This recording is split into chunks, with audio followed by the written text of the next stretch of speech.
Right. So before we get into the paper, what we have chosen to review in today's session, right? So I thought I'll introduce few concepts so that it will be easy for you to understand, when we read the journal articles, and moreover, I'll be able to answer Dr. Shanmugam Sundaram's questions, what he presented in start of the session, right? So, right. So there are a number of ways to report a clinical trial data, right? So we have p-value, confidence interval, risk ratio, hazard ratio, uh, odds ratio, absolute risk reduction, number needed to treat, number needed to harm, right? So there are many ways. Like most of the time, the clinicians skip those tables and graphs which is present. Like they always read the title, objective, methodology, and then directly go into the conclusion. Right. So that should not be the case going forward. So read the result session thoroughly. Try to understand. That holds major, uh, uh, major crux of that paper, right? So data is there. That is where you will be able to understand very well about the performance of the trial, right? Right. So most of the time, we see p value, right? So what is p stands for? The first letter of the word probability, right? So you know that we have max and statistics. So what is the difference between max and statistics? Max goes on a deterministic model, and whereas statistical approach is on stochastic model, or in other words, it's a probabilistic model, right? The approach is going to be probability. That is why anything and everything you deal with statistics, you end up seeing the p-value there. So what is the p-value? Just to put it in a very simpler terminology, P stands for probability, right? So end of the trial, I'm going to make a statement, right?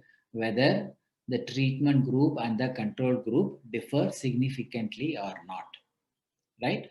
Whether treatment group differs significantly or not, whether that statement is correct or not, how much I'm confident that statement will be correct. So that is what it's all about, p value. So when we say p is less than 0.05, it means I am 95% confidence that my research will be true. Or in other words, if you try to repeat the experiment again, the difference what I have found in my research, you will also get it in your study. 95%, 5% chances are there it may not come. The difference what I have observed may not be reproducible. Okay, that is the easiest interpretation of a p value. Okay, right. So typically in medical research we keep the threshold as 0.05. Okay, so why we keep 0.05? There are many theories are there, but what I feel is that all of us should have a common yardstick, right? So it's easy to prove something 10% significance. I may say like my research study is significant at 10% level, and your study is 5% level. So 10% is easier than the 5%. So people tend to have an advantage out of it. So when we can call statistical significant, and universally we have agreed that for medical research, if you go for engineering and all those things, they have a different cutoff point. For the threshold is very different. So as far as medical research is concerned, we have a universally agreed 5% level. If you want to claim the significance, you need to have a 5% level or 1% level we have. So 1% level, it means 99% I'm confident that my result will be reproducible, or it will be true, hold good. Okay. So there's a, I have two treatment arms, right? And then I wanted to find the difference, and the difference is a p-value. So it means if you do this result, if you do this study again, the methodology what I have followed, I'll be able to observe this difference 99.999 times. This is a simpler way of interpreting a p-value. Right. So most of the time we always stuck with this word statistical significance with clinical significance. Right. So I'll just share an experience like when I was doing a post graduation from CMC Vellore. Right. So we had one longitudinal study where they wanted to compare the birth weight of two generations. So a child was born. If it is a girl child, the birth weight was measured, and then the child was followed up till it got married and then had a child. So between these two things, they compared the birth weight, and then they found it to be significant. What is the difference between the birth weight from one generation to another generation? It is just a 25 grams of birth weight. So in spite of this minimal 25 grams, they found to be significant. Right. So why we got that significant? Because the sample size was large. Right. So it was like 1,000, babies were followed up. So even the smallest difference also we got it significant. Right. So in this juncture, we need to understand what are the factors contribute to our significance. There are three factors are there. Number one is the difference what we are expected, the interest, the difference in the of our interest. Number one. Number two, the variation in the data, or we call standard deviation value, and your sample size. These three things contributes to your significance. So you need to understand how these values contributes to your significance. If the difference is more, then we will get a significant difference. When the standard deviation value is less, we will get significant statistical significance. And if our sample size is also less, when sample size is more large, then we will get a statistical significance. Right.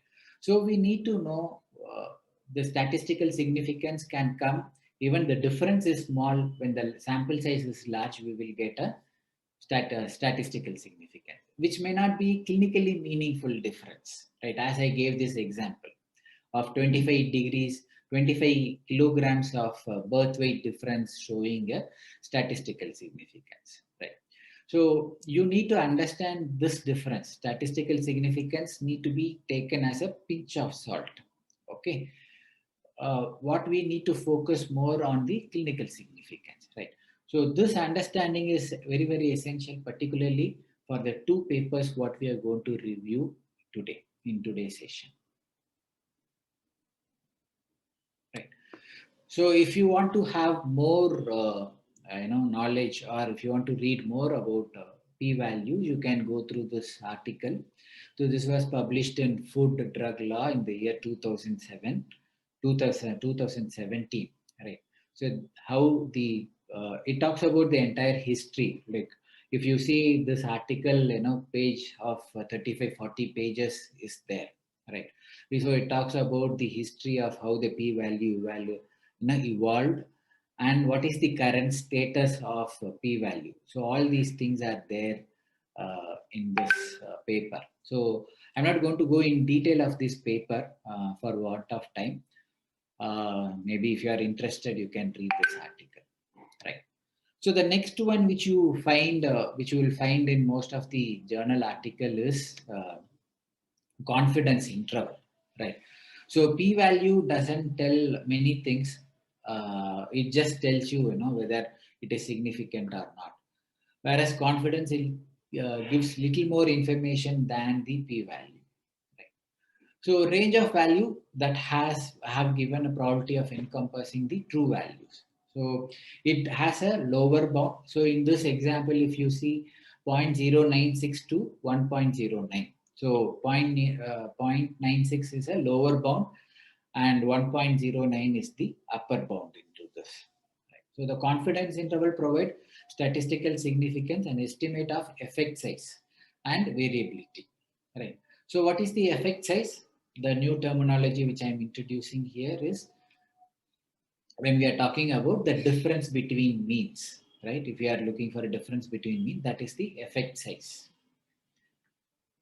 Right. So when we particularly deal with ratio data like hazard ratio, risk ratio, odds ratio, it's good to see the confidence interval than just seeing the p-value. Okay. So how do you interpret the confidence interval, 95% confidence interval? So if I'm going to do the study again, right?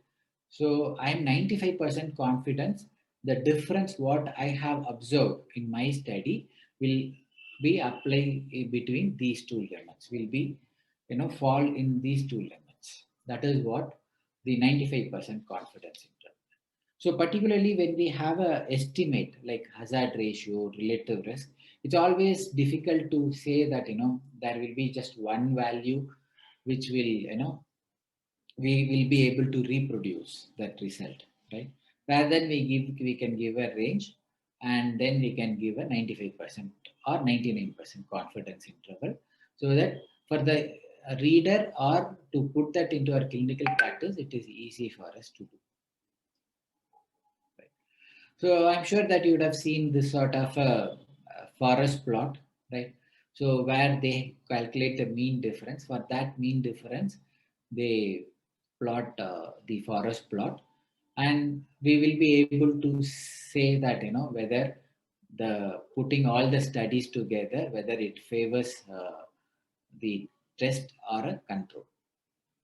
So here the diamond block tells us the overall effect of all the four studies, right? So we see the first study favors the treatment. The second study was not significant. The third study was showing significant. Fourth study was not showing significant. But when we put all the studies together, the overall treatment effect shows a significant results.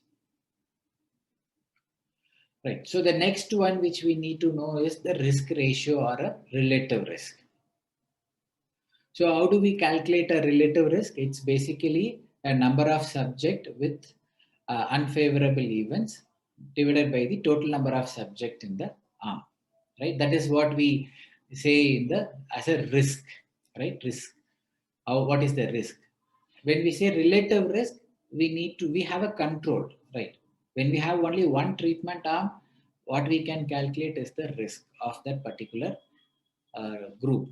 If we wanted to say relative risk, we are comparing the treatment arm risk with the control arm risk. So risk in the treatment arm divided by the risk in the control arm, what we call it as the relative risk. Okay. So how do we interpret a relative risk?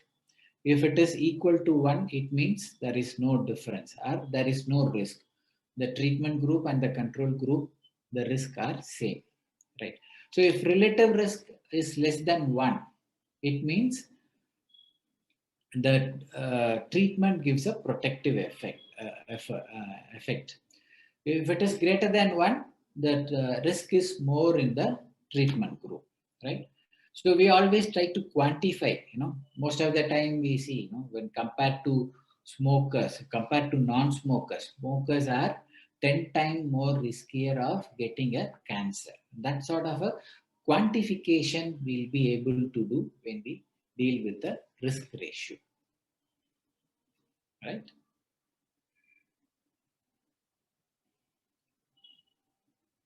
Right. So how do we interpret relative risk? It's basically quantifies how much risk is reduced in treatment group with a control group, or reduced or increased. Both the ways it can be there, right? So 1 minus RR.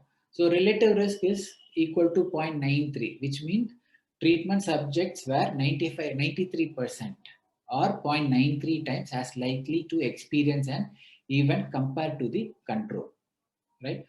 So when you subtract that from 1, so it means that we get 0.07, right? So we're 7% less likely to experience an event compared to the control, right? So risk reduction ratio. So again, neither risk ratio or risk reduction ratio express the importance or magnitude of the treatment effect can over expert the treatment results. So you need to know what is the points which we can get in risk ratio, how it can be interpreted. So we will give that example when we review the journal article. Right. So next one is the hazard ratio. Right. So most of the time this hazard ratio are calculated when we do a Kaplan-Meier curve. Right. So Kaplan-Meier is a statistical methodology which was introduced in the early 1980s. Right.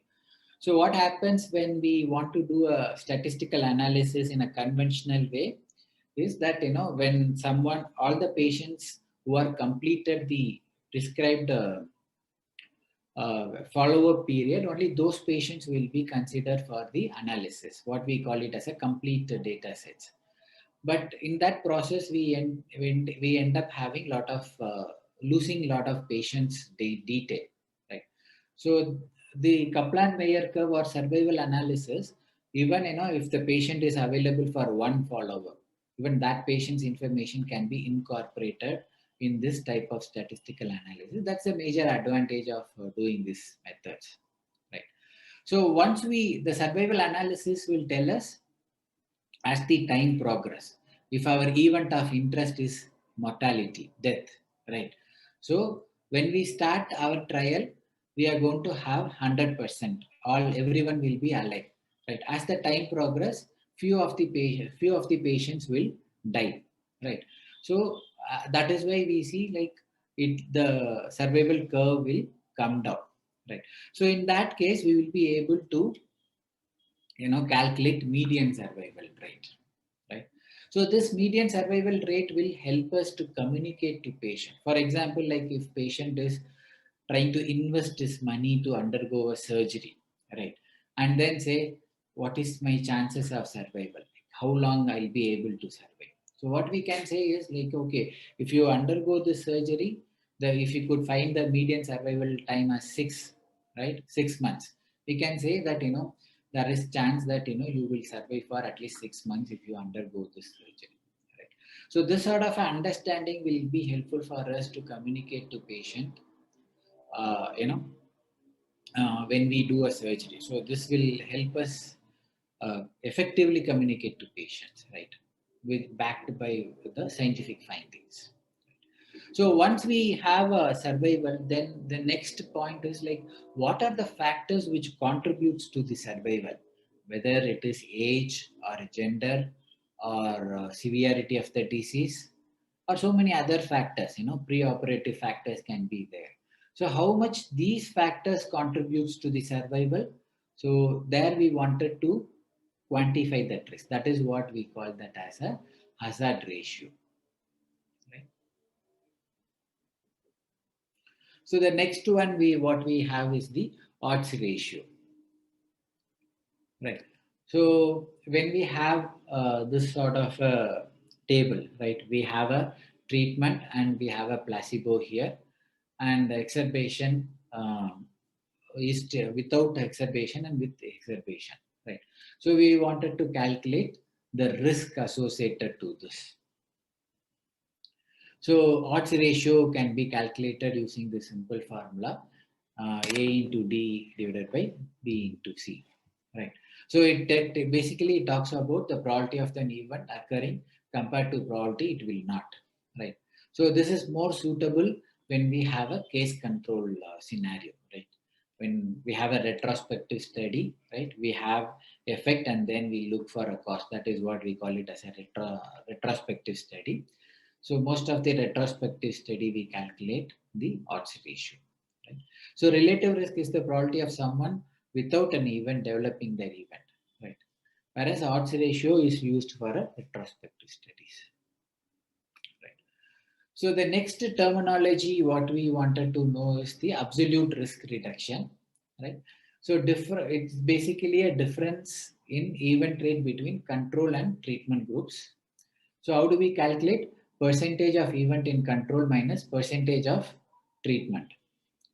So how do we can interpret it? For every 100 patient treated, 4 fewer will experience the progression of the disease, right? That is how we will be able to interpret the absolute risk reduction, right?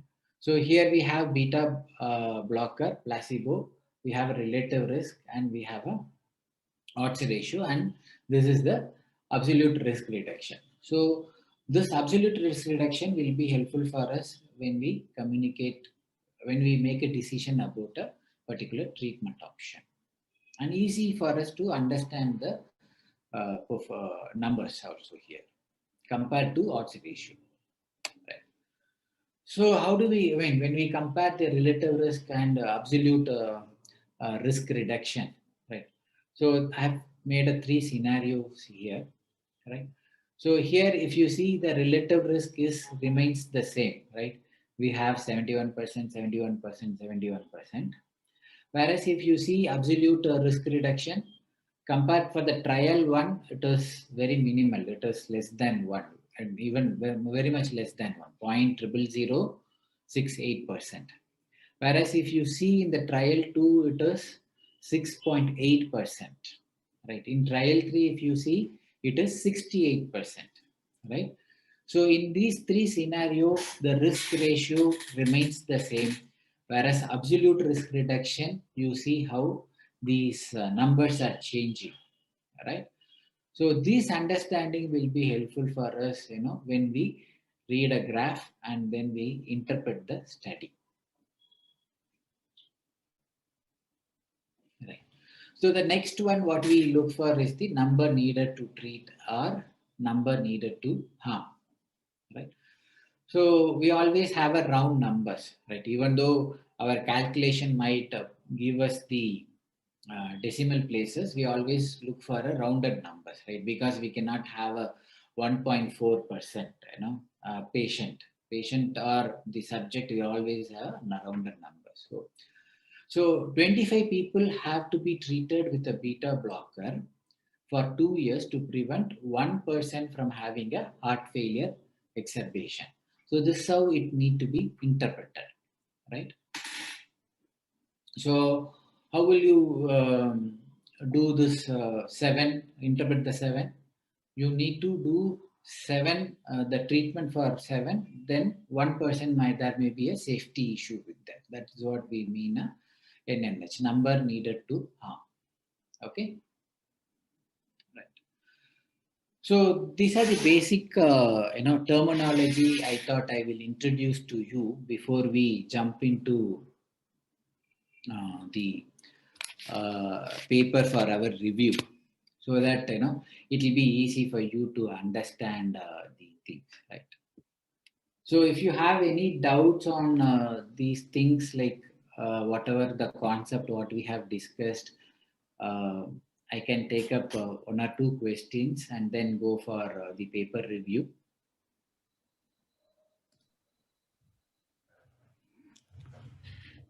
So I have launched a poll for others also to look at. Any of the panelists, sir, you want to ask any questions? Because I don't see any questions right now on the Q&A, but just to initiate a discussion, any of the panelists, sir, would like to ask a few questions? Dr. Arun, we sometimes hear this word relative risk reduction. What is relative risk reduction compared to absolute risk reduction?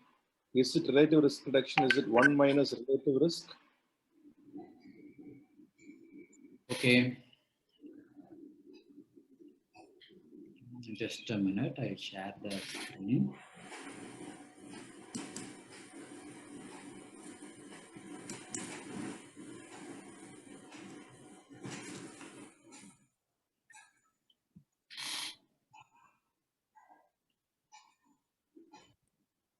While Dr. Arun does that, if any of the attendees want to ask questions, you can raise your hand. I'll unmute you. While we have this question answer session, you can raise your hand and we will unmute you.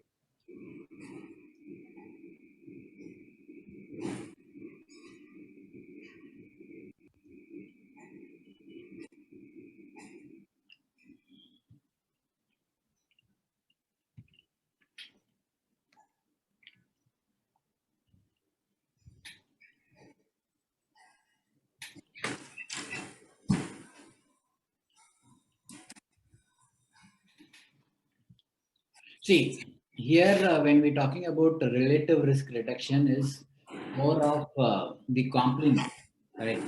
When we say relative risk ratio is like 93%. So the complement of that is like, risk reduction ratio. Whereas if you see the absolute risk reduction, how much really, it reduces. So just to have an interpretation. So here, in this example, if you say like for every 100 patient treated, 4 fewer will experience the disease progression. Right. So here, when you want to, in terms of interpretation or in terms of understanding, the absolute risk reduction is easy for you. When the patient is asking, right, what is my chance of having a safety issue when I undergo a treatment or a surgical techniques, right? So then we'll be able to easy to say, okay, if we do 100, surgeries, 4 surgeries can go wrong. So, or for 1%, we can say that 4% chances are there to the safety issues in that particular option. So that way, absolute risk reduction is easy for us, and relative risk reduction is more of complement of that. When we say risk ratio, complement of that becomes a relative risk ratio. Can we call this a 20% absolute risk reduction, relative risk reduction? Sometimes they say 20 minus 16 divided by 20. There is 4 by 20. That makes it 20% risk reduction. Is it right? Sometimes the trials claim the representatives come and say that 20% risk reduction, while the absolute risk reduction will be only 4%. Yeah. So, see, statistics is something, you start saying what is more convenient for you, right? Rather than, so obviously when you have to ask for focus more on absolute risk reduction than, relative risk reduction. Because like, as a patient, he will not be more bothered about the relative risk reduction. What is more important is for him, absolute risk reduction. Dr. Arun, I have a small question. Yeah. Is 4% absolute reduction in a real life term, does it turn out to be if you treat 360 patients, 6%, 6 patients will be benefited? Would that be a real life expansion of this? 6.4 people out of 360 will be benefited. Yes. So That's the real life expansion of your ARR, right? yes. Okay. I mean, that puts us in a very clear perspective. Sometimes back when I read this clopidogrel study, with 700 patients, you get one patient who will get benefited over aspirin. Okay. So that's the ARR. So 699 do not have greater benefits than over the aspirin. Yes. So just wanted to check that. Yeah. Thank you. Does the number needed to treat come into picture there? Because when you do the 1 by ARR, the number needed to treat comes into picture for so many years. That comes more or less similar to that. That's why you look at number needed to treat. Yes. So number needed to treat is like for me to get one favorable response, how many patients need to be treated, right? So that is the interpretation of number needed to treat. So, Dr. Arun, there are 2 questions. One question is from Dr. Jawahar Farooq. He's asked, how do you decide volume of cases to get a statistically significant result to apply in clinical practice, and how to follow paper randomization of cases? Maybe how do you decide on the volume of cases to get a statistically significant result? Yeah. So this is basically, I think he's talking about the sample size, right? Correct. Right. So first thing is like when I talked about the statistical significance and the clinical significance, right? And I also introduced one more terminology called effect size, right? So basically, you need to before start of the study, when you approach a statistician, you need to be prepared to face the statistician. You need to go with some information. The first information which is required is like, what is the clinically meaningful difference you are expecting in both the treatment groups, right? So this can come based on your clinical experience or based on the previous published article, right? So other information which we use in calculating sample size is the p-value and the power of the study. Most of the time these will be fixed, like 5% level of significance and with 80% of the power, right? So what is more needed is the clinically meaningful difference what we are expecting, right? So that a statistician cannot decide, only a clinician need to make the decision, right? So based on this information, we'll be able to calculate a sample size. So there is no, sometimes, the clinician approach me, they'll say, Dr. Arun, I'm planning to do a study on diabetes. Now tell me like what is the sample size required for to do the study, right? How can I say like what aspects of the diabetes you wanted to do the study, right? And what are the endpoints you have decided, right? Whether it is going to be a random blood sugar or postprandial or HbA1c, right? So it depends on the type of endpoint what you choose and the variation which is going to be there in your data and the clinically meaningful difference what you are expecting out of your study. Based on this information, your sample size will be decided, right? So for example, like if you want to have a smaller sample size, you need to have a lesser variation. If you want to have a lesser variation, you need to, you can homogenize your study population with your inclusion and exclusion criteria, right? That way you can, come with a smaller sample size. So again, having a stringent inclusion and exclusion criteria will affect your external validity, will have a difficulty in recruiting subjects. Whereas if you have a, lenient inclusion and exclusion criteria, a lot of confounding variables will come in and your variation will be there in the data and that will increase your sample size. So many factors contributes to your sample size. So calculation of sample size itself a separate session I need to do to make you understand much better way. And how to follow proper randomization of cases of RCT. Okay, as I showed you the pyramid diagram, right? The strength of evidence, right? If you see the RCT is on the upper level when compared to the observational study, the strength of evidence is more. Why? Because of the randomization. In RCT, the randomization is the backbone of it. So if you compromise on it, the study quality gets compromised. So basically, we do randomization for two purposes. One is to avoid bias, and statistical need is also there, that we need to create a baseline similarity. If the baseline similarity is not there, it means it gets into the confounding. So it avoids the confounding variable, right? So how to follow? There are IWRS and IVRS systems are there, interactive voice response system. Dr. Arun, Yeah. I think just in interest of time, there's some questions also.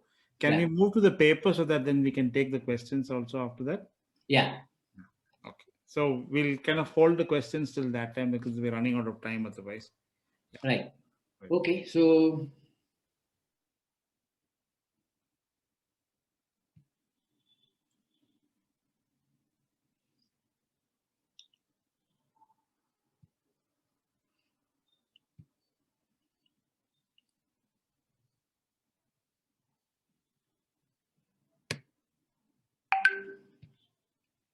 Okay, the first article what we have chosen for the review of the today is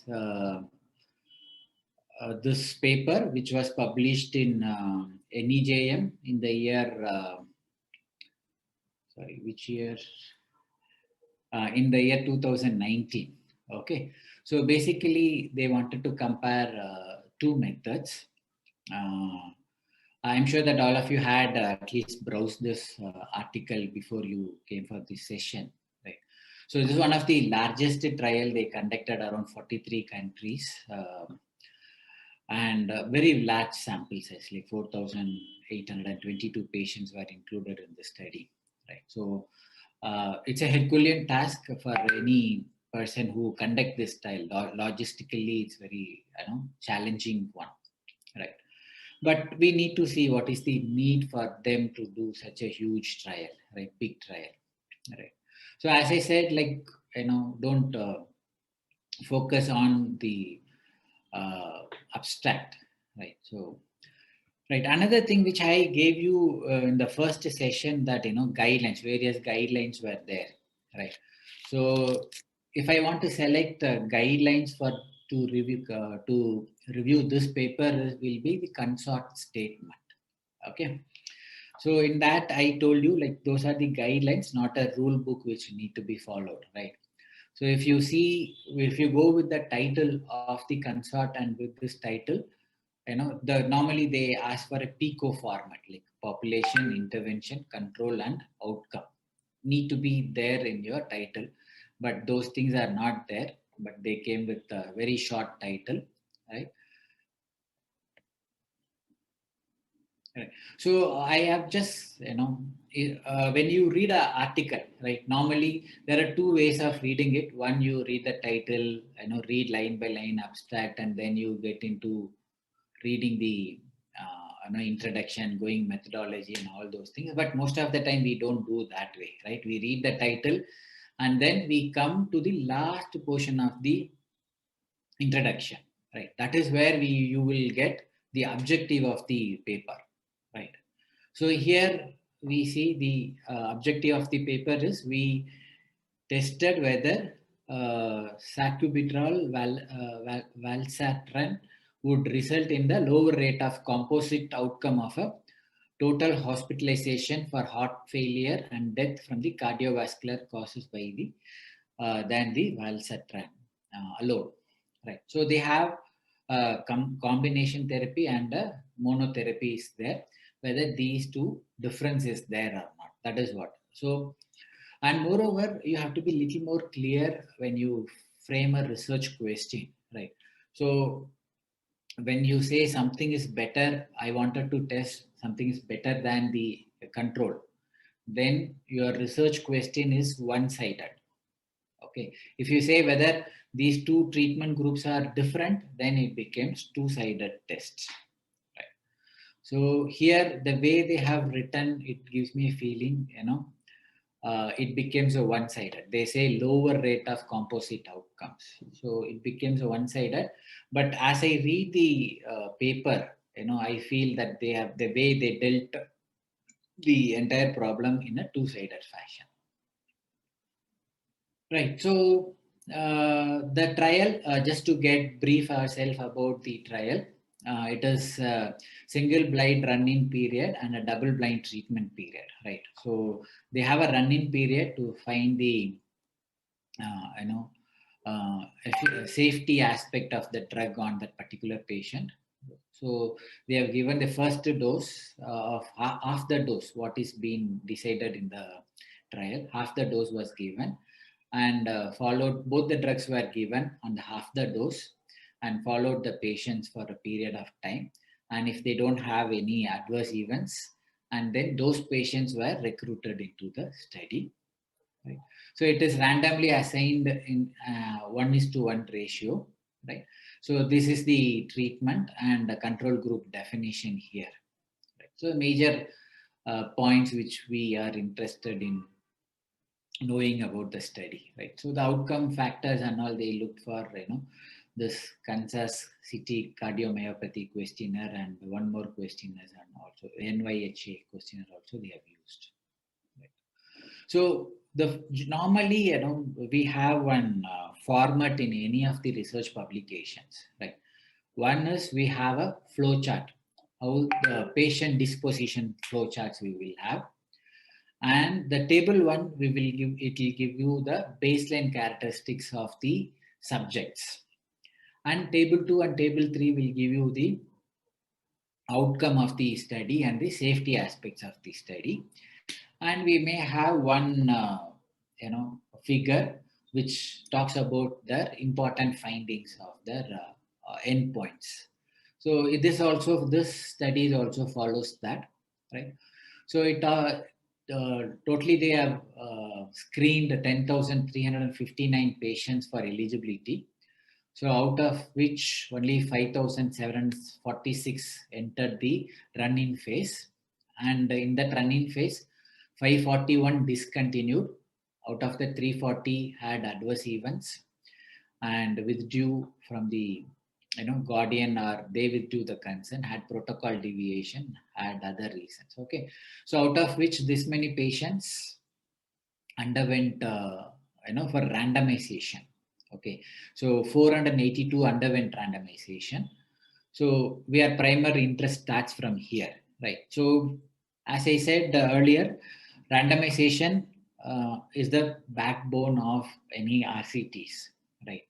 So randomization, we do it for two purposes. One, to avoid bias. Number two, to create baseline similarity, okay, and to avoid confounding variables, confoundingness in the study, right?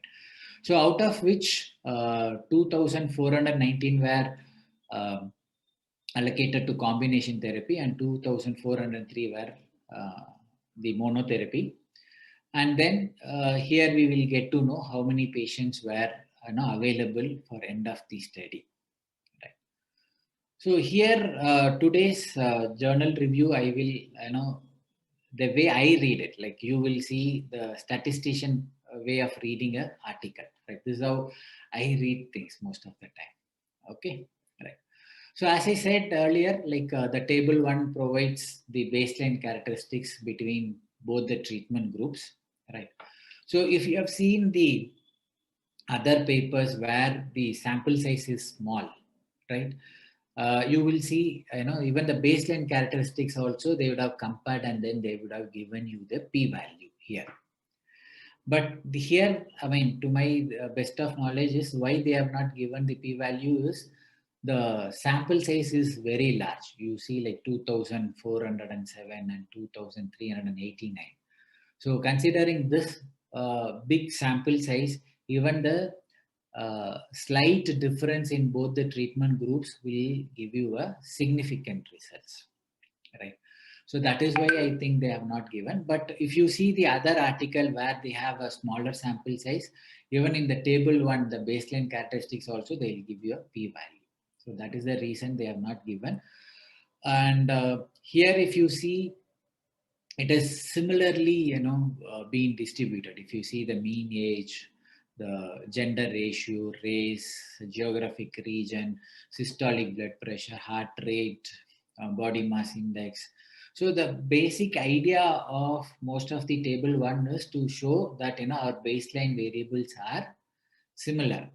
Here we cannot get identical, similar baseline variables are available. So that is what we'll be able to see in most of the time in table 1. That's what we see. And one thing which they also said is that ischemic costs between both the groups are slightly different. Here, when we say in terms of percentage, we may not see that as a big difference, like 34.5 and 37.4 degree, 37.4% difference. But if you do a statistical test for this, it will come out significant because the number is huge. So that is what they say. When compared to the other variables, it's almost similar, but there is slight variation in this particular baseline. Right. So here they have talked about the statistical analysis. The first paragraph, they said what all information they have used in in calculating the sample size. So when we have 80% of power and then 95% of power, so all possible combinations they have worked out, and then they came with a final sample size of enrolling 4,600 patients over a period of 29 months. That is what they have made a decision. Right? There are few terminologies which I will explain to you, which are present in this thing. All of you know interim analysis, right? When we have a longer duration of follow-up, right? 4 years, 5 years of follow-up, or 6 months of follow-up. Sometimes, we feel it's too long. We wanted to know how the trial is performing, right? For two aspects we wanted to see. One, the efficacy, how the efficacy is performing, or we wanted to look into the safety aspects of the trial also, whether one particular treatment group has a safety issue. For these reasons, we plan for an interim analysis. So when we plan for an interim analysis, we need to adjust for a alpha level, right? So alpha level is nothing other than our p-value, right? So as I said earlier, like P is what? We make a decision about a study, and for that we have a p-value, right? When we make a decision about a study, we have one p-value, right? But when we make multiple decision, from the same study, it is the same set of data, right? So in that case, our p-value will not remain the same. So depends on how many interim analysis you are planning. So based on that, we need to adjust for the alpha level, right? So they have planned for one interim analysis, and then they have adjusted the alpha level for 0.048, right? So that is what they have done, right? So another small terminologies which is there, which might be little thing. They talked about one method called semi-parametric proportional rate method, right? So if you classify, there are two major classification of statistical tests are available. One we call it as a parametric method, and another one we call it as a non-parametric method. So parametric method comes with a strict assumptions, like it has a lot of assumptions about the type of data, sample size, and the randomness, independentness, and the error term, and all those things are there. But most of the time, those assumptions will not be met. If the assumptions are not met, there are another set of statistical methods are available, what we call that as a non-parametric statistical methods, right? Require that much assumptions, but comparatively those are weak, compared to parametric statistical methods. But in between, this parametric and non-parametric, we have a few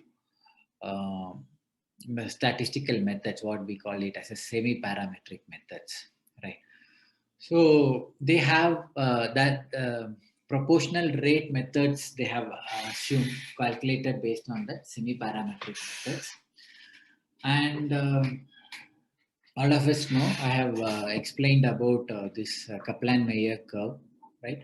Which talks about as the time accumulates, how much event happen, the event of our interest happens. That is what we talked about this, right? And yeah, so another one which I wanted to they say is the intent to treat principle, right? So there are few analysis methods are available. Intent to treat method per protocol population, and complete data analysis. So the intent to treat analysis is like we will consider the patient if it is randomized. After randomization, if he lost to follow up also, we will retain that patient in the analysis and do the analysis as if he is be part of the trial, Okay, at any point of time, even if he loses the loss to follow, even immediately after loss to follow, after randomization also, we will consider them in the analysis. That is what we call it as a intent to treat principle. There is one more principle is called per protocol principle. If the patient has a major protocol deviation, then we will exclude those patients from the analysis.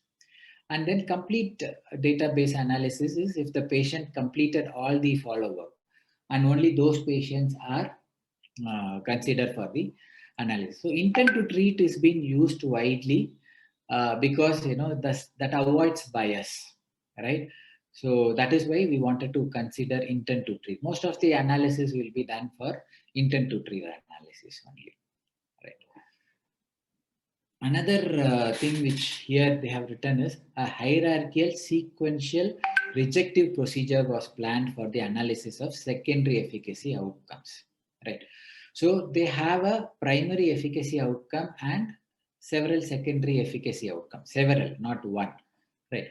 So most of the time our sample size is being calculated to answer our primary objective, and the entire study is being built to answer our primary objective, right?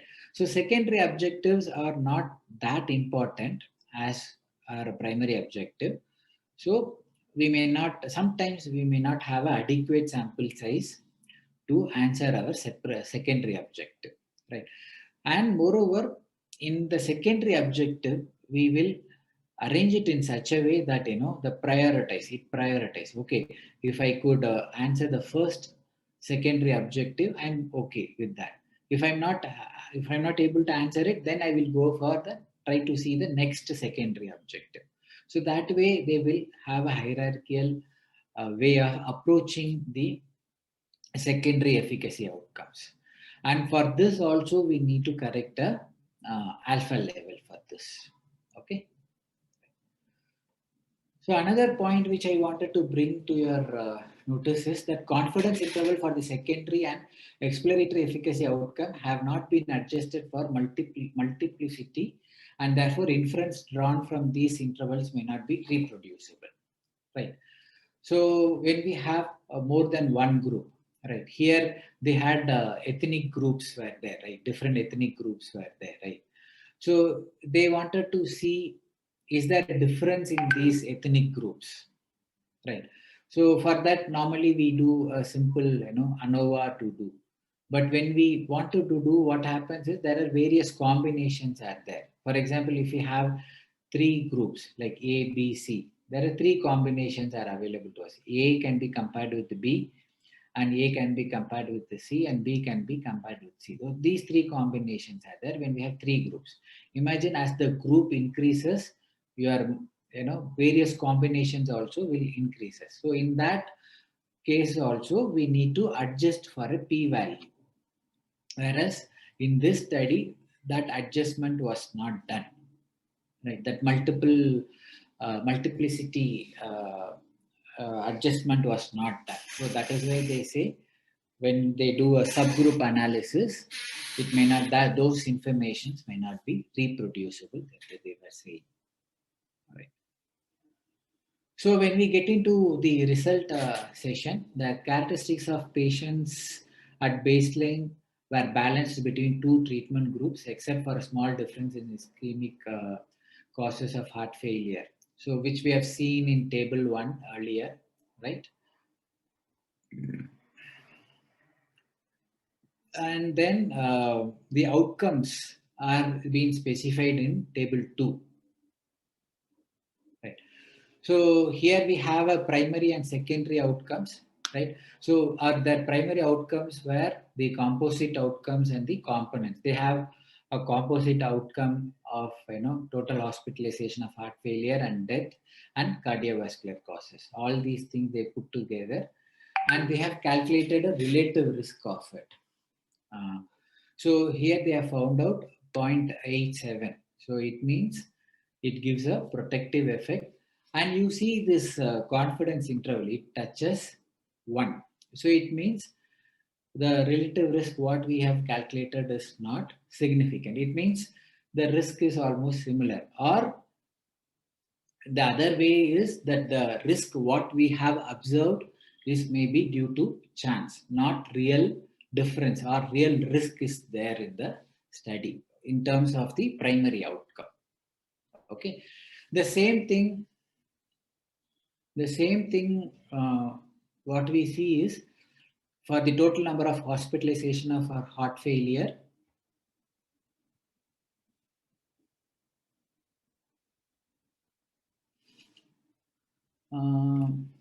Sorry, something is popping up in my window. Okay, so same thing which we could see here is the total hospitalization for heart failure and death for cardiovascular causes, right?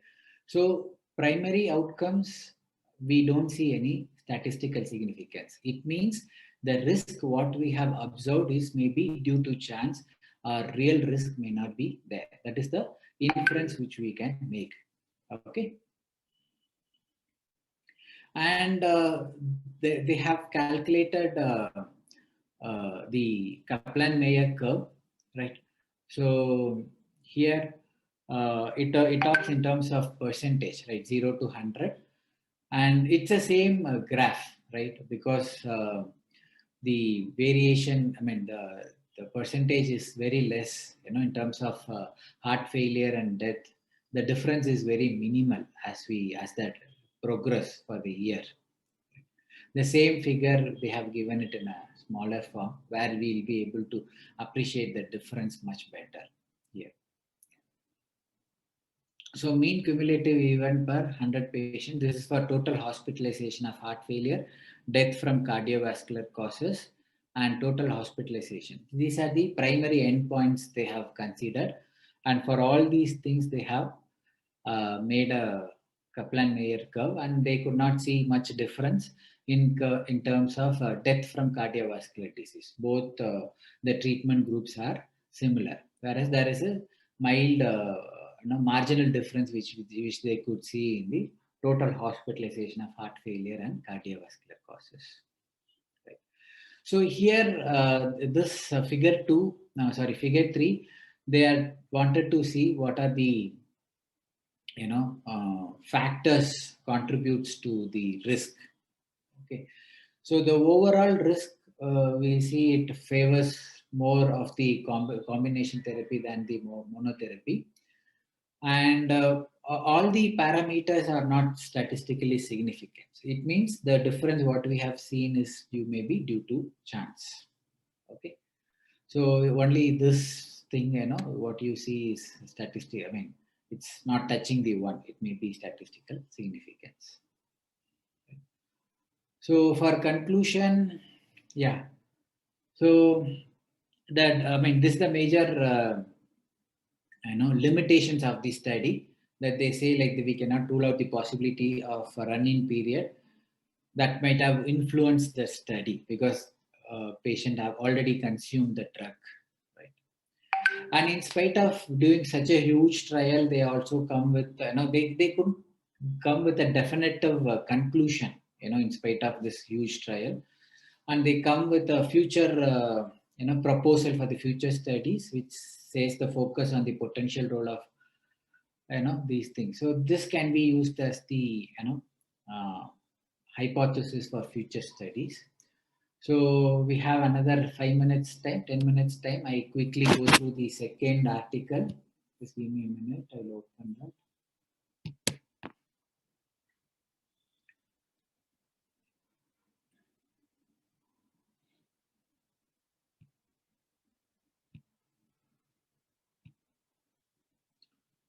Okay. Okay, so initial invasive, this is a second article, we have chosen to review in detail, but we don't have sufficient time. I quickly review this article, in another 5 to 10 minutes of time. Yeah, this also published in NEJM in the year 2020, right? This is also one of the huge trial they have published. So basically they wanted to compare the conservative strategy and the initial invasive strategy for stabilize the coronary diseases, right? So, as usual, like if you go to the last session of the introduction, we'll get know the the objective.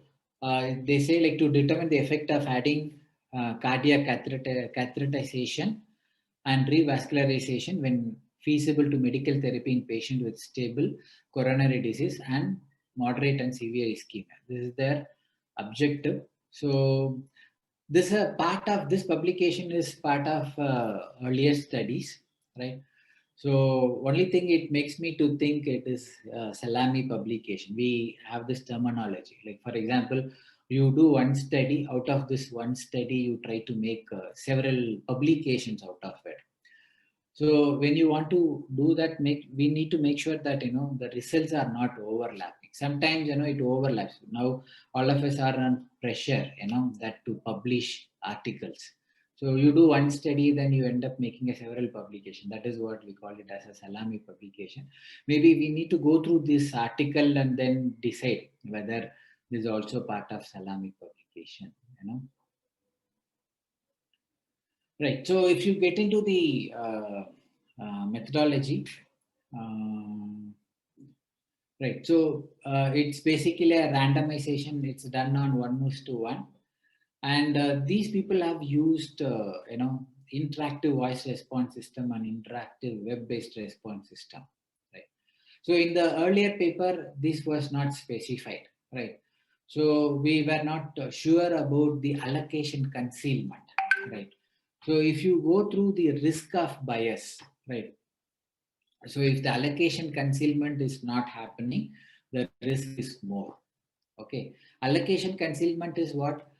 Just before administering the drug, they should not know whether that patient is going to get a treatment A or a treatment B. Okay. So if you use this sort of a technology, right? Either IVRS or IWRS, the allocation concealment happens. So in that case, the bias is being taken care here. Okay, so here also they are talking about a composite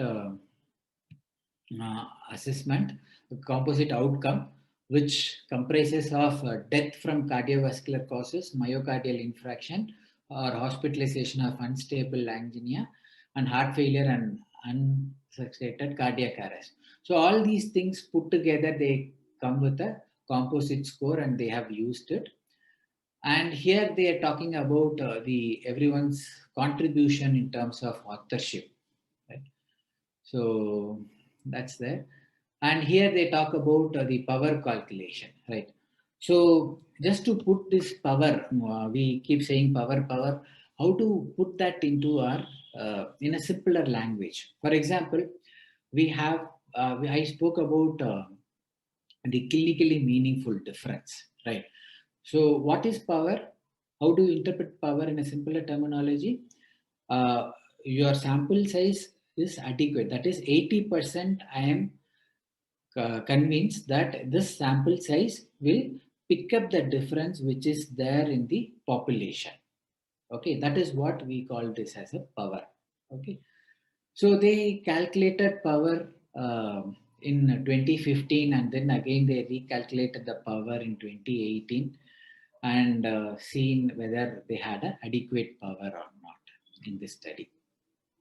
Right. Most of the time what happens is the sample size itself, we all go for a static study design. Nowadays people have an adaptive study design. So as we keep on recruiting patients, when we reach the adequate power, then we can stop the recruitment of the patient. That way also we do study, we conduct trials. Okay, so as I said earlier, the figure 1 always talks about the subject disposition, like how many patients were screened, enrolled, how many were randomized, lost to follow-up. All this information we will get it in the table 1. And figure 1. In table 1 gives the baseline characteristics, right? But somehow I don't find, this total is not going to give any additional piece of information. We'll be more focused on, how the two treatment were distributed in terms of all these characteristics.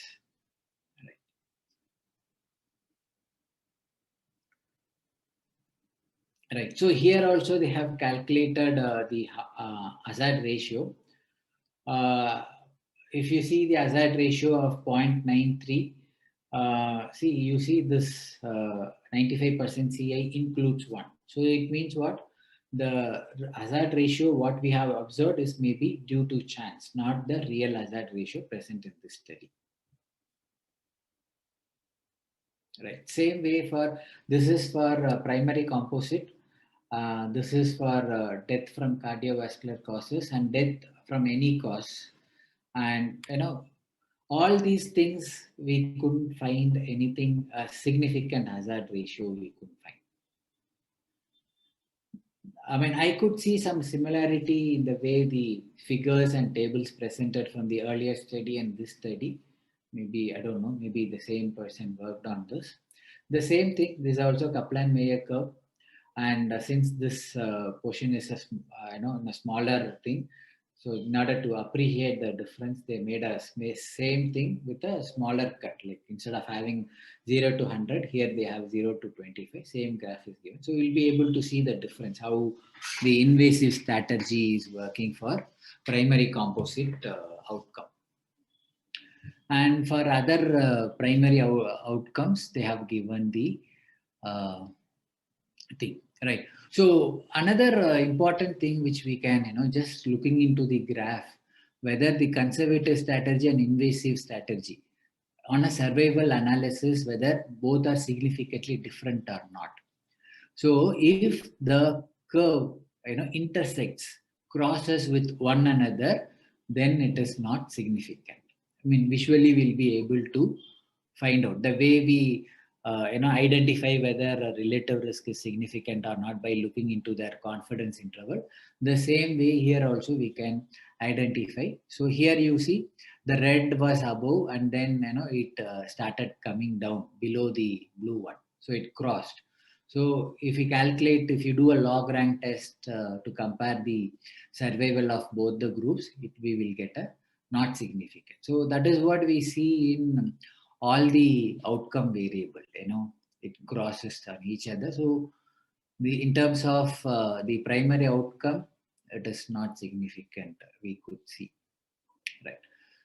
And here they wanted to assess the heterogeneity, the baseline variables, right? So here all the variables are touching, the value of 0. So it means those are not significant things.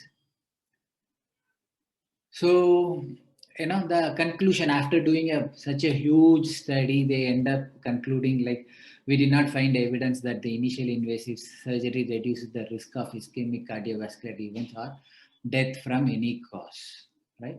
So, right. So it's the same, both are same. That is the conclusion they have made, right? So sorry, I